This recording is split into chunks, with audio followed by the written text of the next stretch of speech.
Hello, and welcome to the Old Farm Bus Podcast. This is the back of the bus session. Hello and welcome to the Old Farm Bus Back of the Bus Sessions podcast. Today I am buzzing because I've got a new mate on here. He's a poetry mate and we're going to dive straight in because we've not got loads of time, but we're with Phillip Wilcox. Yeah. Thanks, mate. Good to be here. Phillip, why have we not got much time, mate? I missed the train. Dude, we've all done it. I blame London buses. 100%. But you were doing a good thing in London, weren't you, today? So Yeah. I was teaching some kids. I was doing some what stuff. ages are you going for? Well, I normally teach high school, but recently I've been doing some primary school stuff. And that's a challenge because I didn't have any poems for primary school kids. Nothing safe. As in literally everything had a bit of swearing No, or taboo or... Yeah, it was just... And yeah, a lot of stuff I've been writing recently has been love poems as well. And I get ya. you can't do love poems for primary school No. kids, you know. But yeah, no, I've actually enjoyed the challenge recently of trying to write stuff that I'm happy with. That's not just me, you know.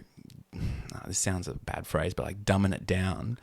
But it's so I'm still happy with it. But it's something that kids really like. Connects. Yeah. It is a fine tuning, isn't it? Yeah. I think... So did you have to go home and just start really coming up with stuff and content for kids of that age? Well, Yeah. It's about 6 till 10? Yeah. Yeah, okay. Yeah, How I did did. you find the process then? Difficult. Really? Yeah, difficult. I actually found I had to write in a different character almost. So the moment I'm writing a book from the perspective of an alien that's stranded on Earth, and the book is half on one side of the page in an alien language that my friend who's a linguist is making, and then on the other half is like my translation of that. And so it's sort of like diary entries, but each diary entry is a poem. And so it's sort of not by me, it's by an alien. All the kids. Keep going, man. So yeah, it's kind of it was kind of easy to write. It's easy to write that because, you know, I've got a bit of distance and I can go, oh no, this is this character's voice, this poet's voice. It's still mine, but it's someone else's, so it's a bit easier. How did you feel that it was received? Well, I haven't published it yet. Okay. No. But you performed it to the kids at the schools. Yeah, so I've performed some of them to some kids in schools, and Smiles, laughs. lots of laughs. I mean, that's pretty silly. Like, it's sort of like, how would someone who's never seen bubbles before experience bubbles, or pollution, or the invisible space that sort of seems to exist between everyone, that you don't like let people into your zone, and sort of imagining it as like an invisible force field. I bet you quite like being pushed, though, out of a comfort zone. Because have you ever got stuck in a bit of a rhythm with the way that you create? Totally. Oh, absolutely. I think I was like that for a few years until recently, where I sort of fell in love with writing again. I think I was coasting a lot on the poems I had written, the sort of the shtick I had, the sort of show I had, and but I think that's rooted in fear, because what if I'm not as good as I think I am? What if I can't create something again? What if my best stuff is behind me? Have you had that moment and that conversation with yourself? Yeah. Have you concluded it, or are you still on a bit of a path with that? No, I think that I'm at the stage now where I think often the best thing I've created is the thing I've created most recently. Oh. And then that goes away for a bit, you Yeah. know, like I'm like, after like a week, I'm like, oh, maybe it's not as good as I thought, but that's the place you want to be. You like, the way I think about writing poetry is like a bit like fishing, you know. I love things. I like fishing. I like writing poetry. Weirdly, like, I got into this since I moved to this country, bird watching. Oh. Yeah. You got a book? I haven't got a book. Oh, I've got an app. Okay, yeah. Yeah. And It's all technology nowadays. yeah, it's all technology. Merlin app, you should look it up. And I like things that are boring, I guess, but then maybe they'll be the most incredible thing ever. You know, maybe you land that huge fish, or you write a really good line, or you see a bird you've never seen before. You know, like that's what I like. The hope that it could be really good. Special moments. Yeah. I love that. So do you feel that at school then? A lot of the time, you're sort of going out fishing for those special moments to exist. Totally. When I've been in schools, maybe in the past, maybe in a few years ago, I'd go into schools and I didn't have that because I got stuck in the rhythm of the thing. But recently, and especially maybe coming out of lockdown and going to more schools, just trying a whole bunch of new stuff and pushing it, because I think kids can really feel when something's a bit raw. You know, they can really like sense, oh no, this is there's something special here. Maybe he doesn't even know where he's going to go next, so I want to pay a bit more attention. And maybe it doesn't come off, but maybe it really does. And they listen in a way that is different when it's just a... It's funny. I'm literally polar because I'm very equipped and really enjoy the primary schools. Right. And it's when I go into the secondary schools that can sometimes be... I've really enjoyed them. I've had some of the best moments still in secondary schools. Really? But it's where I feel they've acting cool at times, or being a certain way. Yeah. And that can rub in a certain way too for me. And I'm Yeah. like, let's try and lay down them arms a little bit, but I've got to be tactical with that. Whereas kids, I'm thinking year 4, 5 and 6, everything's a bit wow to them. Yeah. And I write fairly... My writing's developed over time, as everyone's does, and you start learning different techniques. And I didn't know I was doing an inner rhyme. It was just what sounded right at the time. Hey, I'm always rhyming, baby. But I write fairly simplistic. Yeah. And for some reason, a lot of the schools, because the teachers that get me in or in my bio, they know my content. Yeah. And they want the hard stuff still in primaries. So they want the knife crimey stuff. They want the violence to be told. And I'm like, sure. We're going to be good. But I don't know what they're exposed to. I don't know why that is, because I like kids being kids and not being too exposed. But it does seem to be a common theme that, no, we want you to do the more hard gripping stuff because this is what they're talking about at the minute and so on in content. Wow. Yeah, maybe it's just different areas and why we've experienced that. Have you never had a primary school, ask you for the more gripping adult content? I've been doing a lot of stuff in primary schools around, like, a lot of environmental poetry, a lot of climate change poetry. And I get asked to do a lot of that in primary schools.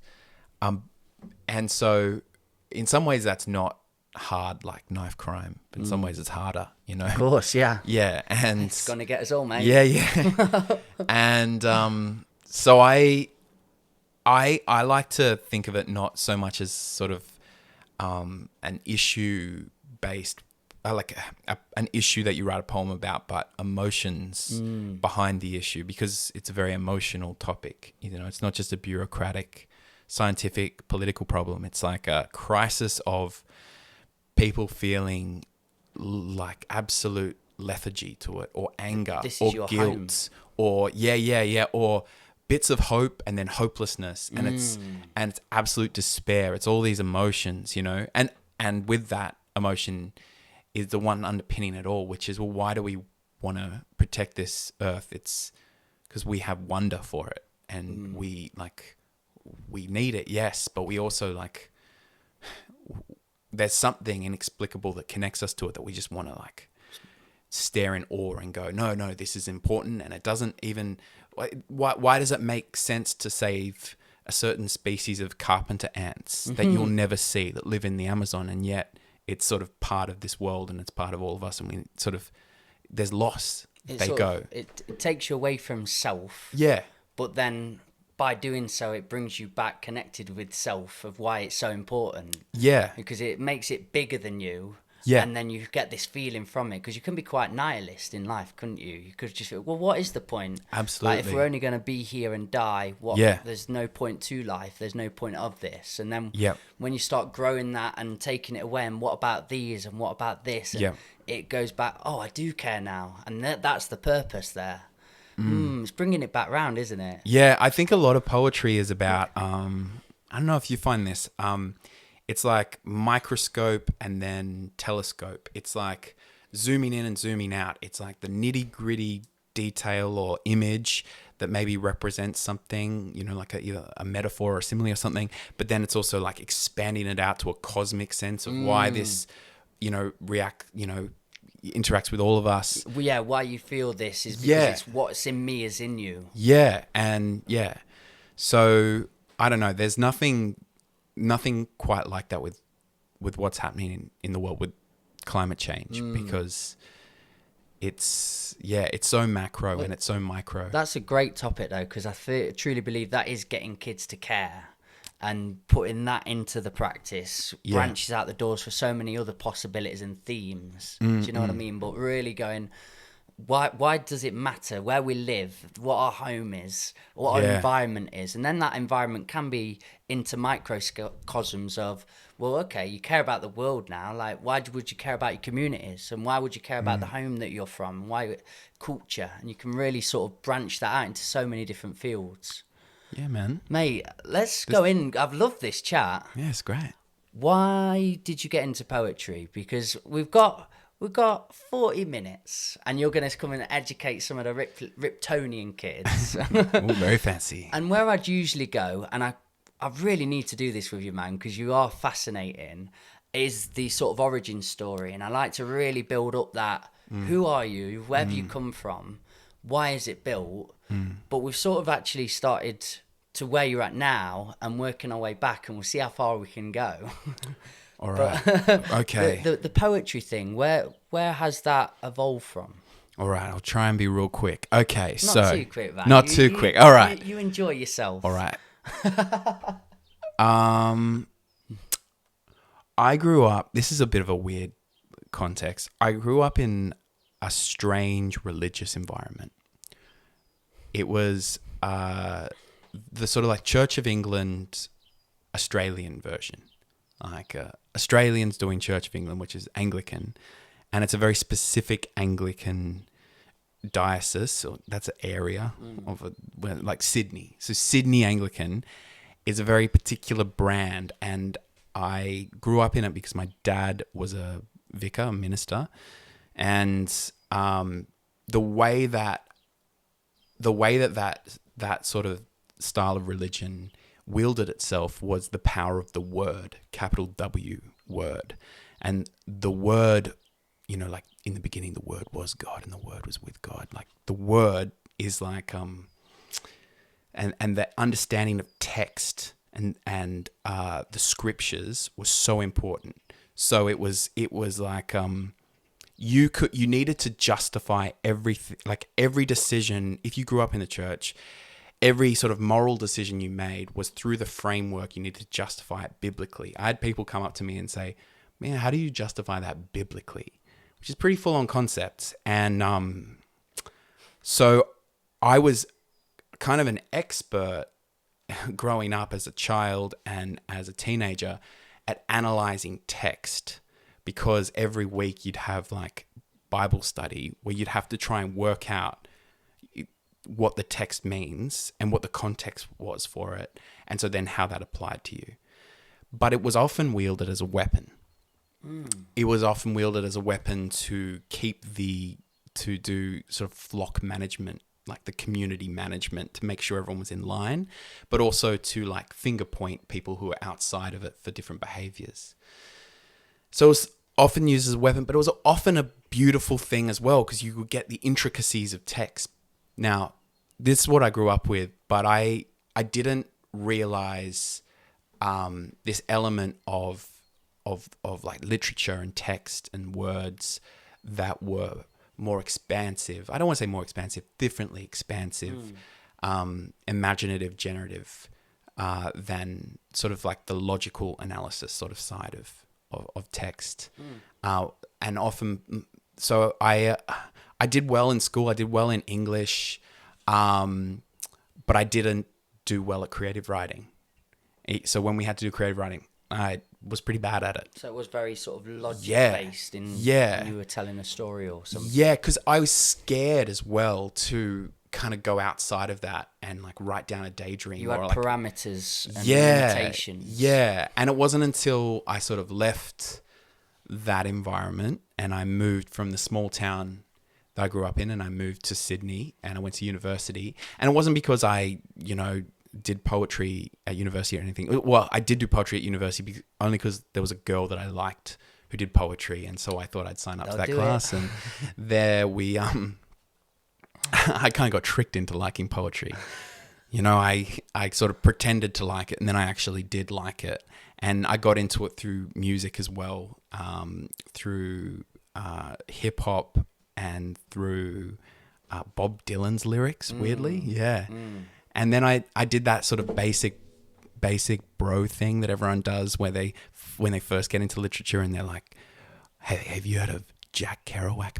Like all the have you heard of Allen Ginsberg? All the really kind of first young man's kind of thing, and I would smoke cigarettes because I thought, yeah, that's it, man, and I was bloody cliche of it. And then I sort of started writing my own poems and trying things out that maybe existed outside of the sphere of what was acceptable from where I grew up, and realized that there was a truth to an intuition or a daydream or an image that you could come up with in poems that actually people couldn't argue against. You can't argue with a dream. You can't argue with a story in a way that you can argue with an essay or an argument or a speech or something. And I felt kind of invincible. I was like, yeah, what are you going to do? What are you going to do here? What are you going to do with this? On some level, maybe it makes you feel something or you see some truth in it.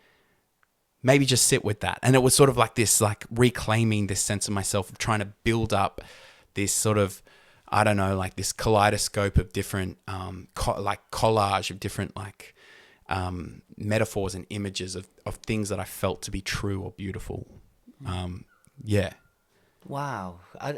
Can you remember your first real piece then that you'd start going and performing at places, and what the content was about? Yeah, I can actually. Yeah. And was it similar to what you've just spoke of there? Was it very imaginative and dreamlike? Yeah, it actually was. It started off not as a poem. It started off with this one phrase that I had, which is just, the day is done. And for me, that phrase had power. The day is done. I was like, there's something cool about that. And then I just, for the next few weeks, when I had, my notebook, I would just write little daydreams, and they sort of all ended up being kind of apocalyptic of the day being done. And so it was sort of the day is done, my dear sweet son. I am old and you are young, but the time will come. And then there'll be all these images and so on of manta rays flying up into the sky and swallowing the stars. And, and then I realized a year after I wrote that poem, a friend of mine said, Phil, that poem's not finished. And I was like, what? And he's like, yeah, that poem's about your dad who died. And I was like, oh, damn. Yeah. So. Oh, wow. So that just gave me shivers. So yeah, I don't know. I still write like that. I have this theory that of kaleidoscope poetry, where you can't ever get to the truth of something with one metaphor. One metaphor can never be perfect. And lots of metaphors won't be perfect, but maybe you'll get a patchwork of all these different things that sort of unite together to create something a bit richer. Yeah. Wow. So do you do that with quite a lot of your pieces, when you look back at them after time and time and go, oh my God, that was about this, and I had no idea at the time? Yeah. It's crazy, isn't it? It's weird. Yeah, you think you're smart. Hey, Yeah. we walk around thinking we're, Comes back to you, doesn't it? Yeah. It's oh, right, I'm quite egotistical over here, or, oh, I had no idea what was going on over here. Yeah. Sometimes you read stuff and you go, oh, I remember That who I really was when me. Yeah. Dude, I've been there. Yeah. But again, you've got to go through that journey. You really have to sort of, what you wrote then is the best you could have done at that moment, I'm sure. And that was my journey too. Yeah. My stuff, I've got a book out, but it's not my best stuff by any stretch. But it is in a different way. It really is. For then, Yeah. it was the most necessary part of that journey, and I couldn't have existed without that. Yeah. So it is my best stuff. Yeah. But the stuff I'm writing now, and it is more musical because I've sort of got to that hip hop sort of sense of my side now, and I really like the playfulness of being on a beat. I always thought it was too rigid because with poetry you have the pauses, you get to really utilize that. But I feel for somewhat reason at the minute I can be a little bit more creative on a beat and having the parameters of you've got this to sort of go in between. Because I do you know Mike Skinner, The Streets? I don't know. He kind of pioneered a garage scene as well as doing poetry on top of garage. Wait, does he do that song where he's on like I'm on the phone? That song? I think so. Yeah, it'll be. There's so many, but he does one on where I'm on the phone and he's talking. It's never been done before in such a way. But he's like, I think you are really fit. You're fit. Yeah, oh yeah, my yeah, gosh, yeah. Don't you know it? Yeah. No, I'm not just saying you're da da da da da da. Yeah. And he just talking. Yeah. And everyone's like, oh, you can do it like that. Yeah. And that's sort of where I'm gravitating towards now with the music side of things because I feel, Cool. I just like what music can give you. The Yeah. content straight away and the theme, and you're like, oh, this is exciting. Yeah. And there's no greater buzz for me than glass of red wine, getting Logic on, hearing the beat, really trying to picture what's it telling me, and then creating the song after. I love that feeling. I love the whole journey, but like we say, that I feel my best stuff that I'm saying now because I've learnt the techniques and listened to people like yourselves and your Mike Skinners and all people. I can be a bit more playful with lyricism and metaphor and similes, and it's not too to the point. Whereas all this kind of rough stuff here was like, I'm very confused and I need to tell you this. Yeah. And here's rhyming couplets. That was Yeah. what it was, but it was so needed. Yeah. I wanted to know about your journey with it and how you've changed over time with the process. Yeah. It's interesting that you say that you've gone from sort of less rhythmic to more rhythmic.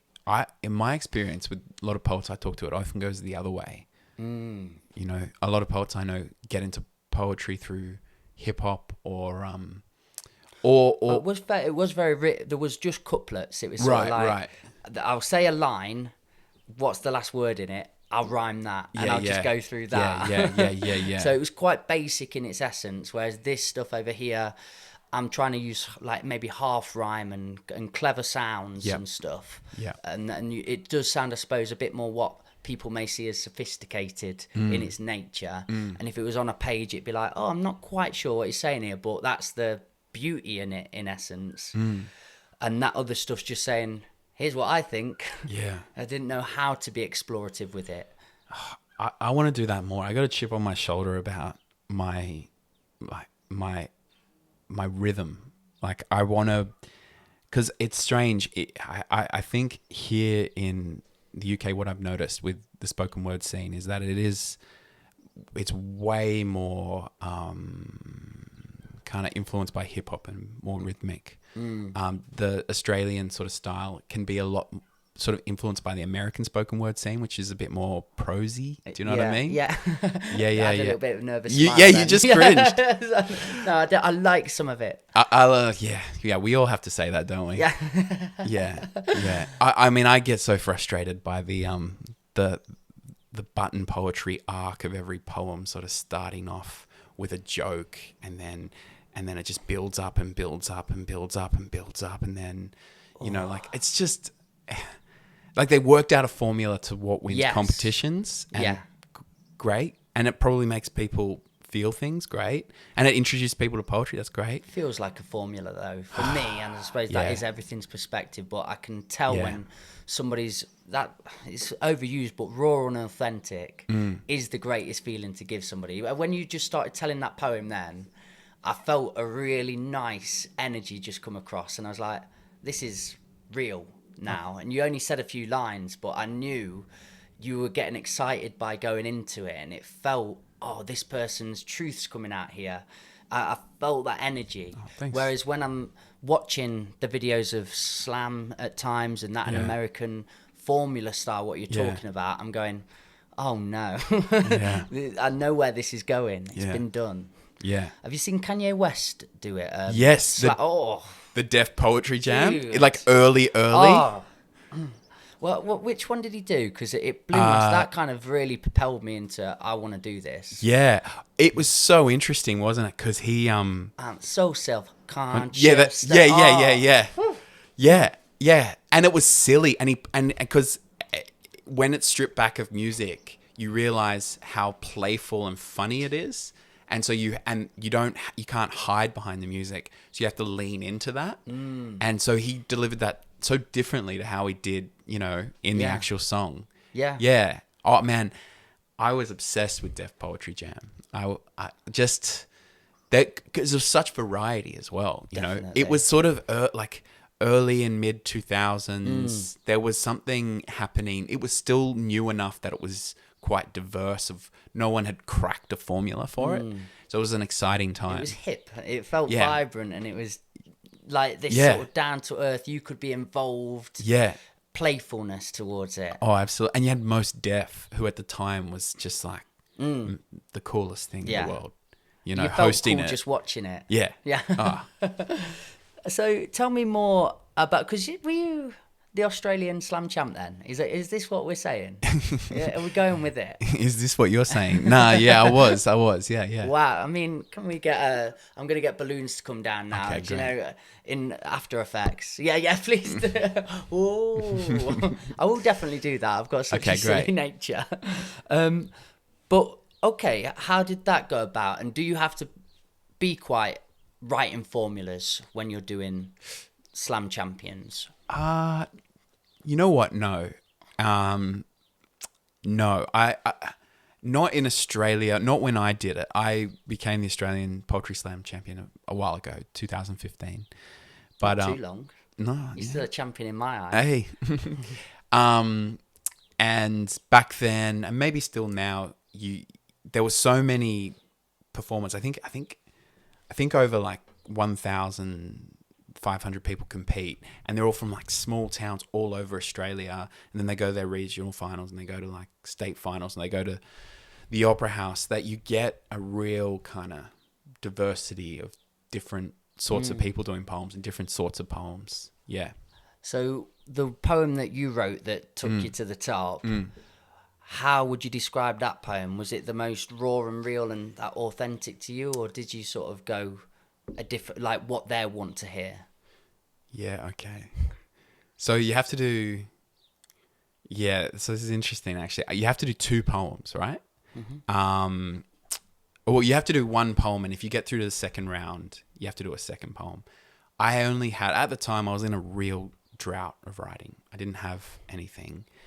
And I got called up at the last minute to be in the state final because I came 3rd place in a regional final and someone pulled out. And so I was the next person. Anyway, they're boring. But I was like called up a day before the state final to say, hey, you've got a place. But I didn't have a poem.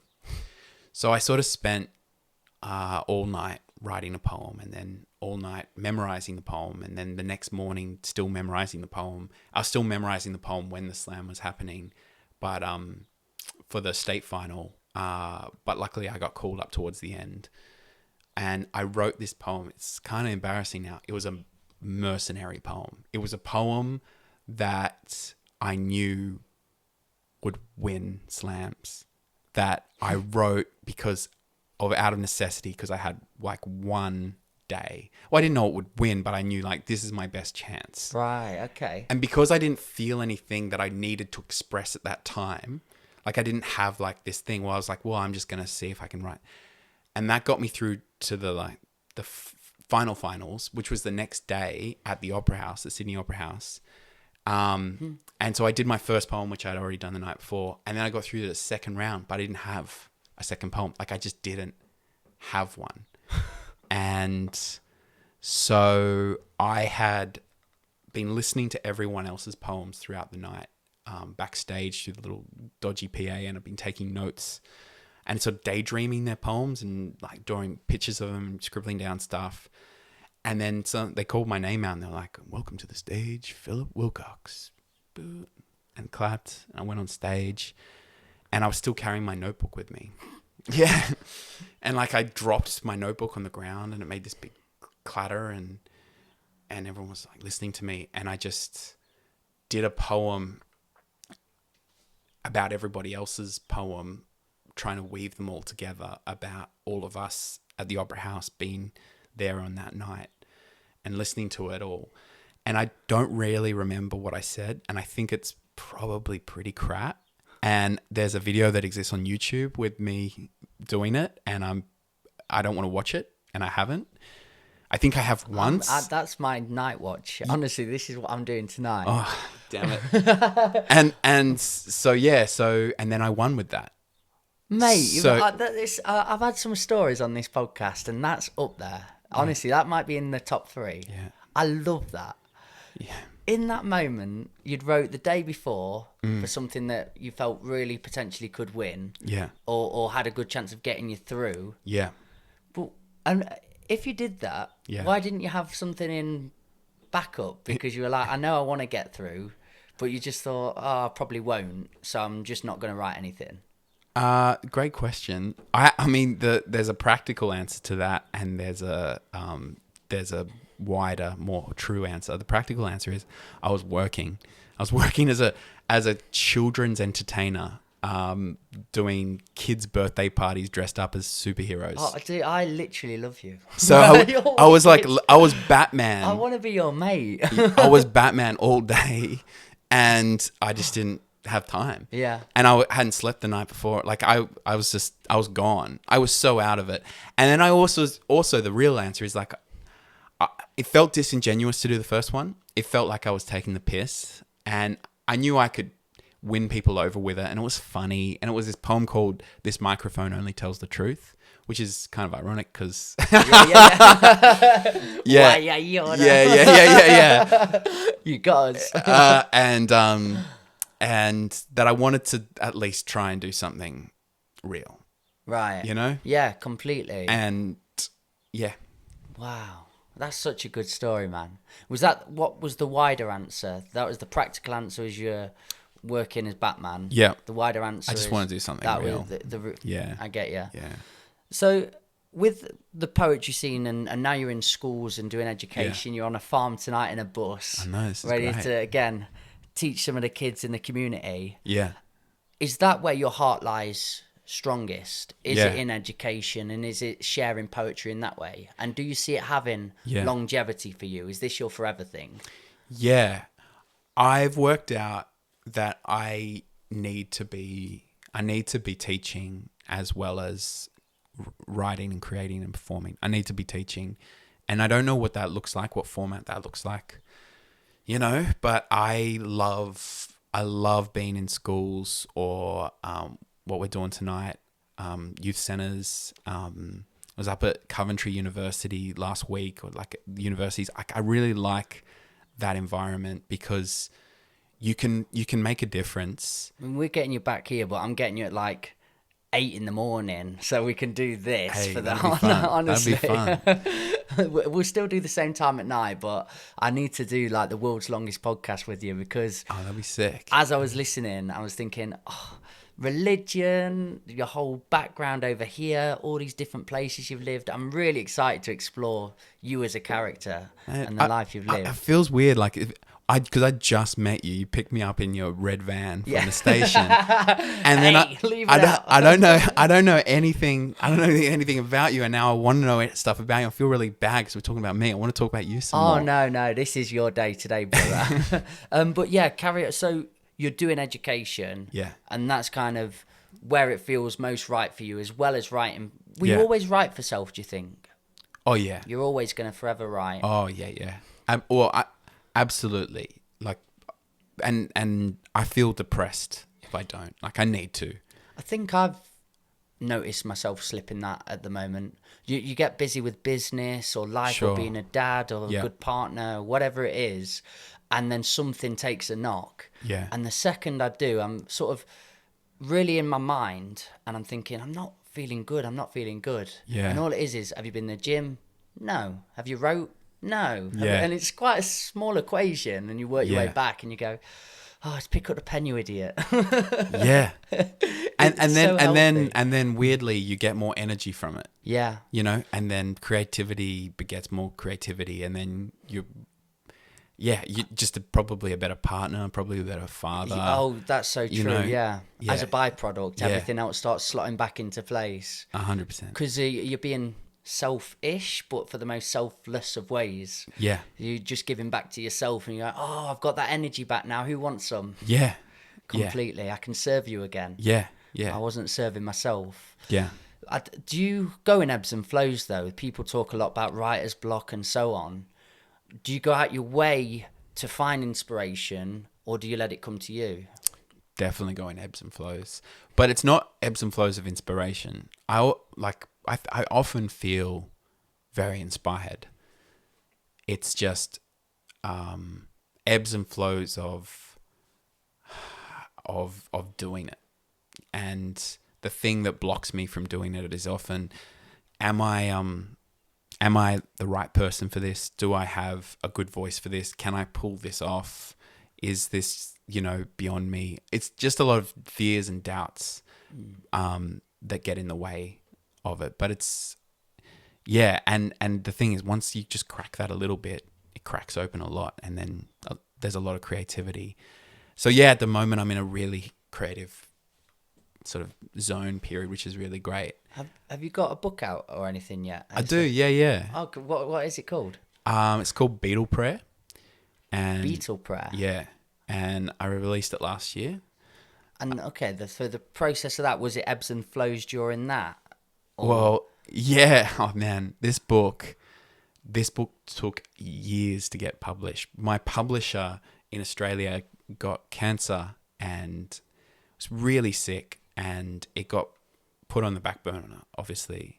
It was a sort of a small poetry publishing place in Sydney, but I really wanted to publish with them, and he got better.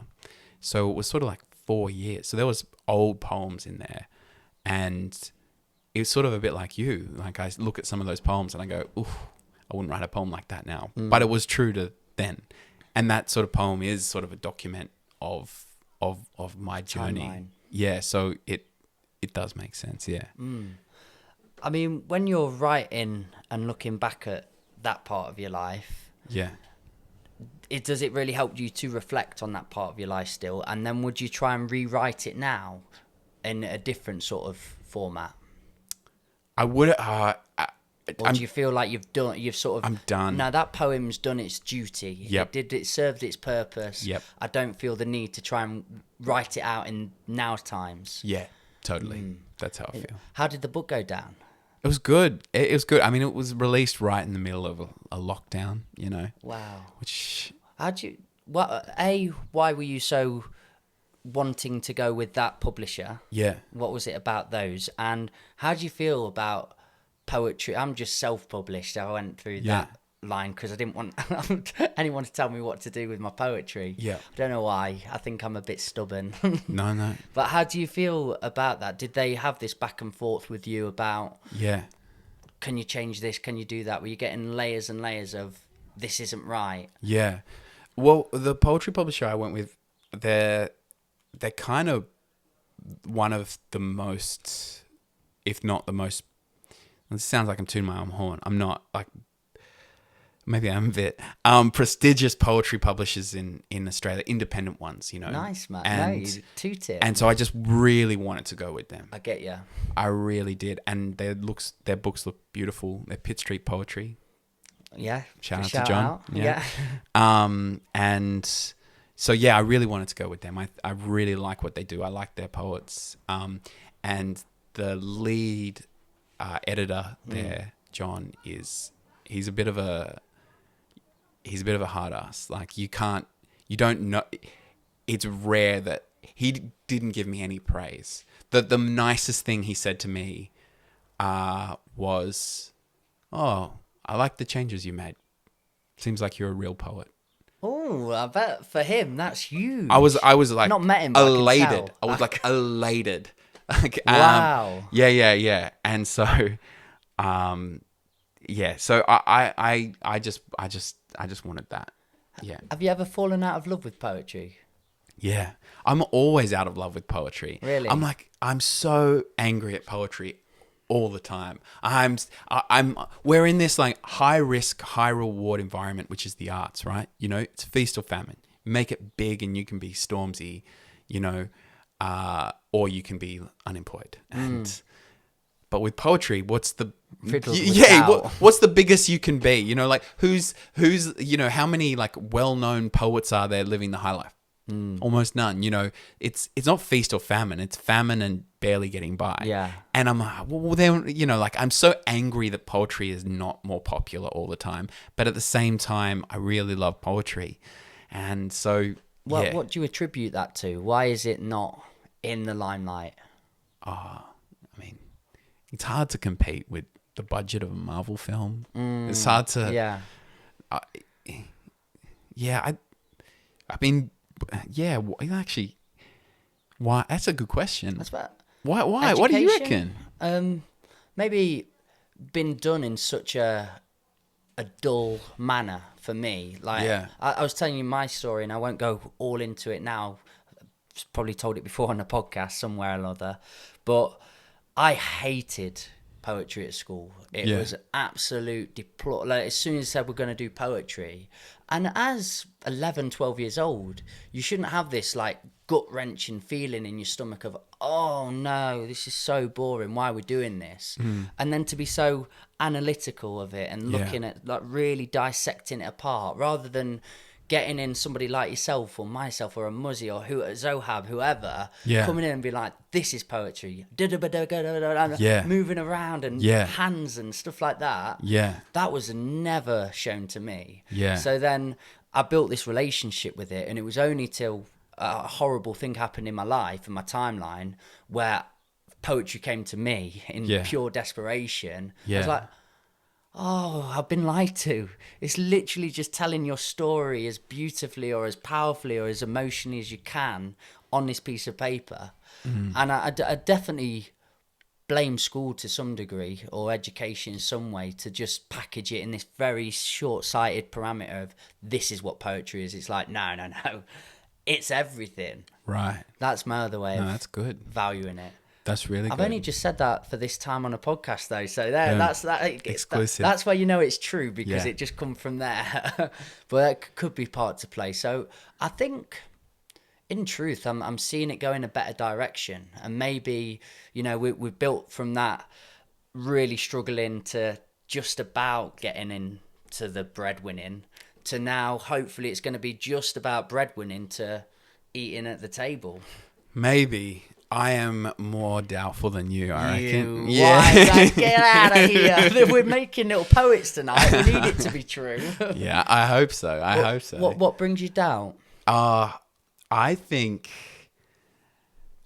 that poetry, I mean, there's so many things. Like, to enjoy poetry, often you can enjoy it in an immediate sense, and when it's performed, that's a way you can enjoy poetry.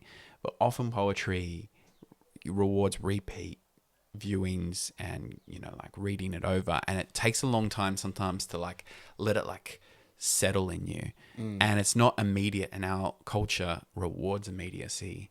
And if poetry becomes big, I think, which is sort of happening now, like Instagram poetry. Yeah. Have you seen TikTok poetry? No, I'm so far from TikTok, man. Mate, it's even worse than Instagram poetry, if you can believe it. Yeah. So it's less than 30 seconds, I'm guessing? Yeah, like a minute, but it's just like Hallmark cards. You know what I mean? Like, it's just so inane. It's so, and if the algorithm rewards that and then culture rewards that, maybe it'll be big, but. That's interesting. I think there's always going to be special spaces for people, and I'm seeing more innovative buildings and possibilities pop up. We're on some buses tonight, but I've seen it happen all over the place where people are crying out for connection and coming together. And I'm always going to see creatives being sought out, and it's the right ones. If you're congruent all the way through the journey and you're just doing you, this is what I love, this is who I am, and you're full with that, people are going to gravitate to it. People recognize it. I need to be more optimistic. All right, you've charmed me. You've done it. No, I get where the pessimism comes from, man, because I've had really horrible happenings in the poetry scene. I've had awful encounters and moments, and people clambering on one another, and it is a small pond, and then they think there's not enough room in there, so there's only such amount of opportunities over here. They need to do it, and they deploy really bad tactics to go and find that, where it's like, no, what just said before, doing the best you can possibly do. That, again, a cliche saying, but the only thing that makes you unique is you. And using that. Whereas, from my experience, I've had the best of times with poetry. I've met the best of people. But like we've said in the car today, polarities exist, and they've also presented me with some of the sharpest and cunning of characters too, where you're like, dude, really? To get by, you need to act in that kind of manner. And it must be lonely there, though. It's got to be lonely at the top. Do you know what I mean? Unfortunately, it is what it is. People can be dickheads. No Isn't matter that who the you golden are. rule? I'm sure. I've got it on my arm. But it's supposed to be, don't be a dick. I found out about the golden rule through a song. Do you know who Nujab is? That's hip hop. Quite conscious. Zohab got me into him. Oh man. It's a song, Feather. But the first line was, every day I'm measuring the hurt within the golden rule. And looking in the news, measuring the hurt within the golden rule. And I'm like, oh, what even is that? I know it's going to be good because the whole song was so conscious. And I found the first line was sort of a setter up to the whole song. I've got to find out. And then I looked at the golden rule and I was like, oh. But Matthew McConaughey did a podcast recently that I listened to. Okay. And he said, actually, I challenged the golden rule. And instead of treat others as they wish to be treated, and treat others as you wish to be treated, how's about treat them as they wish to be treated? And I thought, oh, okay, that's a nice way of looking at things. Instead of just being an empath and like, what do I want? No, think about who they are and what their story is and what they want. That's good. Mate, will you please start a podcast? Honestly. Man. Nah, I don't think the world needs another podcast by a straight white dude. More than ever, brother. We need to stand strong. We're gonna get battered. I'm telling you now, through who you are, what you're about, how you articulate things, the world could do with hearing voices like that. Oh, thanks, mate. It's not hate based, and that's the number one. So could you tell? I'm hearing the kids now. They're out there, aren't they? We gotta wrap up. Scratching at the door. I'm buzzing for tonight, mate. Could you tell everybody that's listened to this where they can find your book, find out you, speak to you, whatever that is? You can find me on Instagram, Phil Wilcox. You can order a book if you type in my name and you type in Beetle Prayer, you'll find it. You can order it. It ships wherever, but it's pretty expensive to ship it over here. But worth it. Nah, it's actually not that bad. You should do it. And I think Instagram and my book, it's on my website. You can just type my name, find it. Phil Wilcox. Yeah. But yeah, I'll pop it up and I'll put it in all the details. Yeah, thanks, dude, man. we smashed it. We did an hour. Are you serious? That felt so quick. Dude, we got an hour in, so I'm happy about getting an hour with you. But honestly, this could have been 3. Mate, next time. I'll do my bit. Sorry. Guys, you've been a part of the Old Farm Bus, Back of the Bus Sessions podcast. I'm going to leave you on this. Just be nice to one another, you beautiful set of buggers. See you later.